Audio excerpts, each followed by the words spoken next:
अस्सलाम वालेकुम नादरीन, तव्हांखे ॿुधायूं था तकरार ड्रामे जी धमाकेदार अपडेट। नई किस्त जेका अचण वारी आहे इन में बेहतरीन कम थियण वारो आहे। दोस्तों, ही नवाब खान जी गुत ते पुलिस हिक हिक खां तलाशी वठी रही आहे, लेकिन उन्हनि खे ख़बर आहे त गोली कंहिंखे लॻल आहे। फ़िलहाल हू हिकिड़ी कानूनी कार्रवाई कंदे तलाशी कंदे कंदे नेठि वञी दरिया खान ऐं मूंसां ते हथ विझंदा ऐं चेक कंदा। दरिया खान ज़हर थी पवंदो, गोली त उनखे लॻल आहे। अहिड़े हिसाब सां जेको आहे हू हथीको थी वेंदो।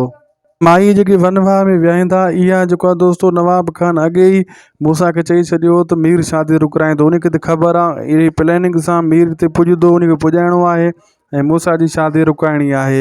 हाणे हिकु ॿ किस्तूं लॻंदियूं वनवाह में, ॿ टे किस्तुनि में इहा माई वेठी रहंदी। पोइ जेको आहे दोस्तों शादी जो टाइम बि अची वेंदो ऐं मीर बि उते एंट्री कंदो। मीर खे सबूत मिलंदो दरिया खान वारो, ऐं उहो जॾहिं दरिया खान ज़ाहिर थींदो उनखे गोली लॻल आहे।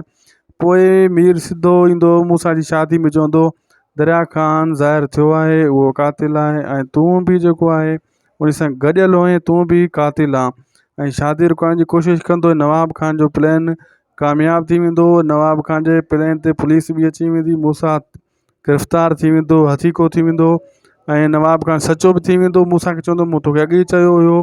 ऐं दोस्तों हे ड्रामे में वॾियूं ग़लतियूं आहिनि। हाणे वरी मूंसां अंधो थी वियो आहे, नवाब खान जी का चाल नथो सम्झे। अॻे मीर न पियो सम्झे, कॾहिं हू वाठोन जो थी वञे थो, कॾहिं हू। ही ड्रामो न आहे, हिकिड़ी मतिलबु खिचड़ी इन्हनि ठाही आहे।